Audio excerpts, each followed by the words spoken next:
Yes, good morning. What? Hindi Umaga-umaga. ka magmukha ng ano May dyan? intro vlog. No choice.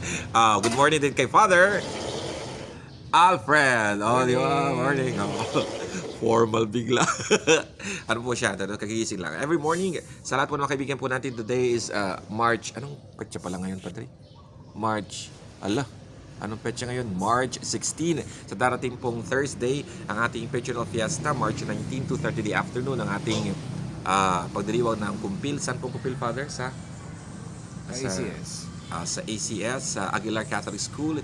And 3 p.m. will be our celebration of our Petronal Fiesta. Kasama po ating mahal na obispo. After the Mass, if there's a baptism, kasabay po dito ang ating groundbreaking para po sa repair and reconstruction ng ating lumang simbahan, lumang kumpento dito sa ating parokya. Kaya every morning, ngayon po ay umaga, inom po tayo ng recommended by Father Alfred, sinabawang okra water, yung sinabawang okra na pinerment for overnight, then sabaw po niya iniinom namin ni Father Alfred every morning, pabababa daw ng sugar. Ako, nakita na si Father Alfred yan.